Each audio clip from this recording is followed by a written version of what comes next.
Okay, so you have the knowledge, you have the passion, but when it comes to landing your first coaching client, you probably feel stuck. Does this sound like you? I know it did for me when I was first starting out. I had the skills, I had the drive, but I had no clue how to turn coaching into an actual business. But what if I told you you can launch a profitable coaching business without a single client, without any email list, and without posting every single day on social media? Most people think they need all this extra shit before they can get started, but I'm here to tell you they've got it backwards. So, in today's video, I'm breaking down exactly how you can build momentum from scratch and attract coaching clients like a magnet, even if you're starting with nothing.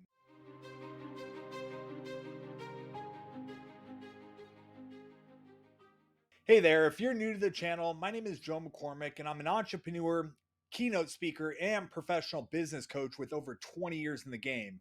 I've had the privilege of speaking at some of the top universities like UCLA, Arizona State University, USC, and I've worked with countless individuals looking to turn their expertise into actual income. Today, I want to help you do the same. So, in today's video, I'm going to walk you through a step by step blueprint for launching your very first coaching business from scratch. No followers, no sales funnel, and no fluff. So, whether your passion is fitness, business, wellness, relationships, or even mindset, this framework works for all coaching niches. Let's dive into the world of professional coaching.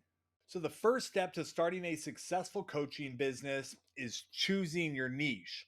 One of the biggest mistakes I see new coaches make is they try to help everybody and they end up helping nobody. I've seen it happen over and over again. Let me tell you a story about a guy I met a few years ago named Jason. Now, Jason just quit his job in finance. He was super smart, full of energy. He loved helping people. He was ready to make a true difference, so he decided to start a coaching business. But here's the problem: Jason didn't know who he wanted to coach. One day he was talking about mindset. The next, he wanted to work with startup founders. Then he was posting fitness tips and journaling habits. He was everywhere and nowhere all at the same time. Have you ever been there? I know I have. It's that feeling where you know you have so much value to give, but you just can't figure out where to start. So a few months go by and Jason is now burnt out. He's posting content, offering free coaching calls, he's hopping on podcasts, he's truly grinding, but no clients, no traction, just crickets. So one day he calls me up super frustrated. He says, I'm doing all of these different things. What am I doing wrong? I know I can help people. So I asked him a simple question. I said, Jason, who exactly do you help and what specific problem do you solve? He paused for a moment, thought about it. Then he says, well, I help people improve their lives. I said, cool, Jason. But let me ask you a question. Who the hell's waking up at 3 o'clock in the morning thinking, man, I wish someone would help me improve my life? Nobody. You see, people wake up thinking about a very specific problem. I hate my job. I can't stand looking at all the fat in the mirror. My anxiety's out of control. I want to quit sugar, but I can't stop. How do I get my wife or my ex girlfriend back? You see, these are very specific types of people with very specific pain points. Then the little light bulb went off in Jason's head. He took a week to reflect and he asked himself a few questions. Who have I helped the most? And what do I actually enjoy helping people with? And then it hit him. The people that he loved coaching the most were burnt out corporate professionals who felt stuck in their career just like he used to feel. So he even got more clear. His niche, helping mid level professionals escape burnout and build meaningful careers they don't hate waking up to. That's when everything shifted. His content became laser focused, his messaging became clear, relatable. His audience finally started paying attention to him. He didn't just get leads, he got ideal clients. And it all started with one thing: choosing his niche. So, what is the key lesson or key takeaways we can learn from Jason? Well, most coaches are way too general with the types of people they want to help. They'll say, I want to help people live better lives, or I'm into fitness, so I want to be a fitness coach. I get it, your heart's in the right place, but here's a problem: that's way too vague, and vague doesn't sell. Trying to help everyone usually means you end up helping no one. So let's simplify this. To actually get clients and grow a real business, you need to be crystal clear on three things: who you help, what problem you solve, and what results do you deliver. Let me show you exactly what that looks like. Don't say things like, I'm a life coach. Say something like, I help new moms rebuild confidence and routines after maternity leave. Or, I help 9 to 5 dads lose 20 pounds and regain energy without sacrificing family time. Or even, I help online business owners scale from 10K to 50K a month using organic content. You see the difference? Specific sells, clarity attracts clients. So here's what I call the niche sweet spot. Your niche should check three boxes. One, something that you're good at. You've got real world experience. Two, something that people want. There's a clear demand for your coaching. And then three, something that people are willing to pay for. It solves a valuable problem. Here's a quick little exercise to help you find your niche. What I want you to do is I want you to grab a notebook and write down 10 questions that people always ask you. Look for patterns. That's the market handing you your niche on a silver platter. Also ask yourself, what problem have I solved in my own life that people are still struggling with? That right there, that's your niche. So let's move on to step number two, which is packaging your offer. Now, this is where most coaches leave money on the table. You see, they charge by the hour, they wing the system, and they end up burning out really fast. Now, I know I fell into this trap when I started my personal training business way back in 2004. One huge mistake I made was lowering my hourly rate from what the gym was charging to when I started my business out of luxury apartment complexes as a self employed solopreneur. I thought my value was less since we were no longer training out of a huge facility. I was also charging by the hour, which was another huge mistake. So instead of doing what I did, I recommend building a signature framework. A signature framework is a clear path that takes clients from point A to point B. This gives your offer structure, it gives it scalability, and it also gives it authority. I would also use the 4A framework. The first A is assess. Where are they now? What are their goals, or where do they want to be? The second A is align. What's their mindset? What's their habits and beliefs that are blocking them from progress? The third is act. What actions must they take step by step to reach their goals? And the fourth A is accelerate.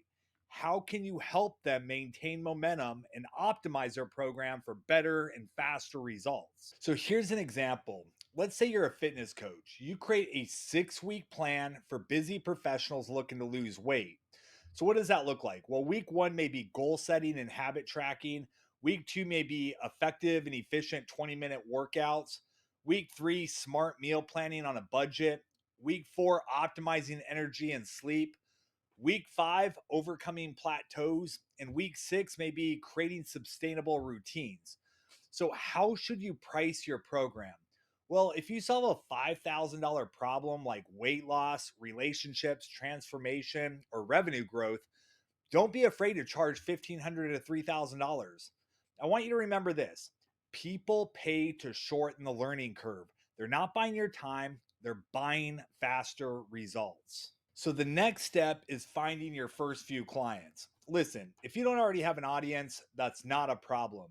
Most of your early clients are going to come through conversation, not content.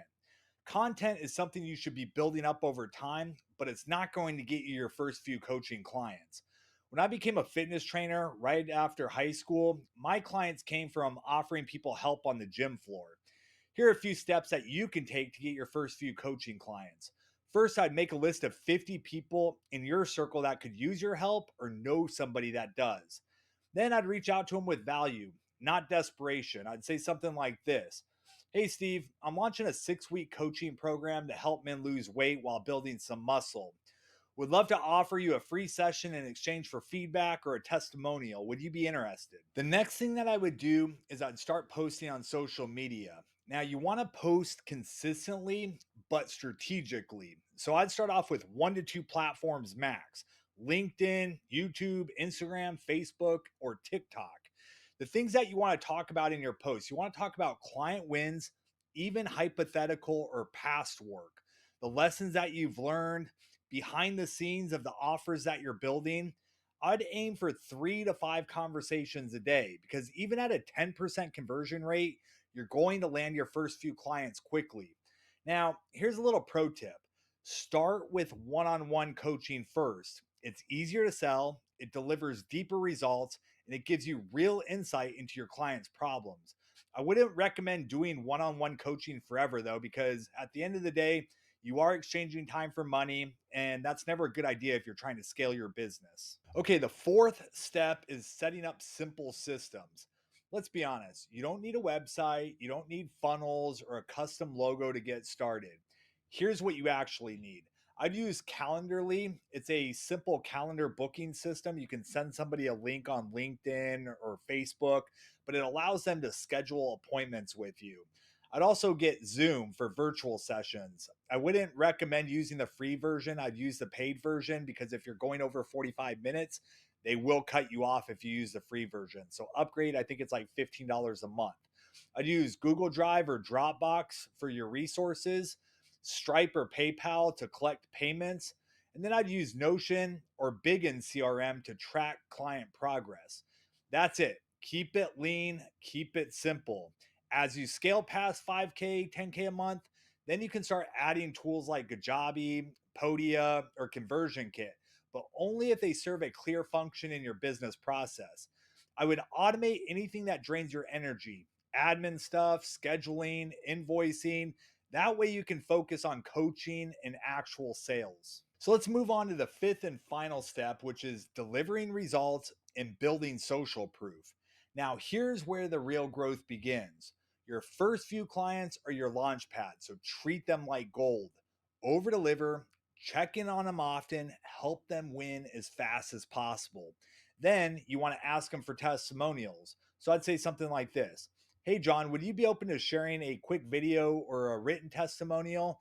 It'll help others know what to expect from my coaching program, and I'd greatly appreciate it if you did. If they agree to a testimonial, ask them these questions on the testimonial. What problem were you struggling with before? What changed during our coaching time together? What would you tell somebody considering working with me? Those are great questions for your testimonial. Another thing that I would try to do is record your coaching sessions. This, of course, is with permission. Now, this can help you capture authentic breakthroughs, client language, even marketing material that you can repurpose on your social media. You see, once you have 3 to 5 case studies, your offer becomes far more magnetic. It gets easier to book coaching clients. People trust proof, not promises. You see, starting a coaching business isn't complicated. You don't need a huge audience. All you need is a few different things. You need a skill and a solution that people need. You need a clear offer. You need to have real conversations, and you need to have the confidence to show up consistently. Guys, if this video gave you some clarity, smash the like button, hit the subscribe button for more real world business content that I'm going to be posting weekly. Also, in the comment section, let me know what type of coaching business you're thinking about starting. Who knows? Someone in the comment might need exactly what you're offering. Guys, thank you so much for watching the video. Take care, and I'll see you in the next one.